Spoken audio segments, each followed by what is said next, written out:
Une fois les œufs sélectionnés, ils sont lavés à l'eau puis placés au soleil. Une fois les coquilles sèches, les œufs sont délicatement fêlés avec de fines lamelles de bambou et enfin marinés avec de la lie de vin maison. Tout d'abord, le riz gluant est rincé et nettoyé, après avoir été cuit à la vapeur.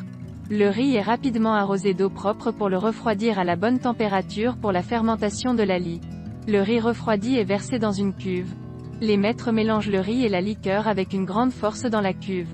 Enfin, le riz est construit dans un bassin et recouvert d'une natte de paille pour attendre la fermentation. Il existe également plusieurs procédures pour fabriquer la lie par soi-même. Après environ 7 jours de fermentation, le brassin mûrit. Les coquilles d'œufs tombent d'elles-mêmes. Les blancs d'œufs deviennent de la gelée laiteuse et les jaunes d'œufs deviennent sableux et orange. Ce qui signifie que les œufs sont arrivés à maturité. Je me souviens du riz glutineux flottant dans le dernier monde et de l'hôtel jaune de poulet changeant dans le magasin de vin. L'origine du vin est l'ingéniosité de la famille Chu.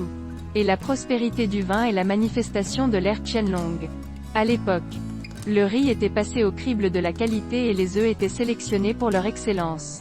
Lorsqu'ils sont cuits à la vapeur, les grains montent.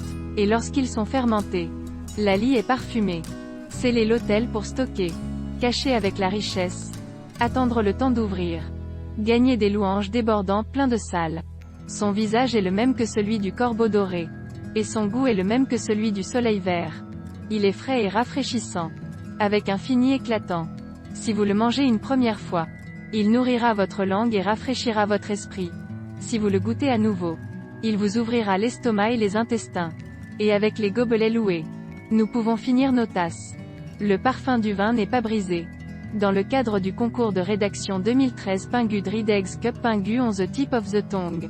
Deng Snaps Dridegs Fugue dépeint en détail le développement historique et la saveur des œufs séchés Pingu, montrant le charme unique de la marque centenaire. La jarre centenaire du dragon brasseur d'œufs séchés de Pingu mesure 68 cm de haut et 94 cm de diamètre.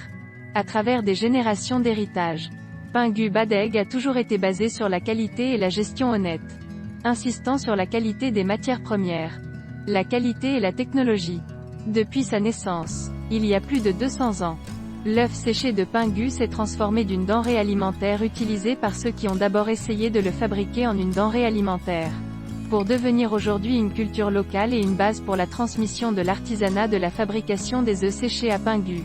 Elle a reçu la médaille d'or de Qianlong et la médaille de l'exposition internationale de Panama en 1981. Le certificat de produit de haute qualité du ministère du Commerce en 1981. La médaille d'or de la première exposition alimentaire de Chine en 1988. Le titre de marque ancienne chinoise du ministère du Commerce intérieur en 1999. Et la liste du patrimoine culturel immatériel de la province du Zhejiang en 2012. Ce matériel vidéo est fourni par Pingu City Dragon Brand Badeg Food Co.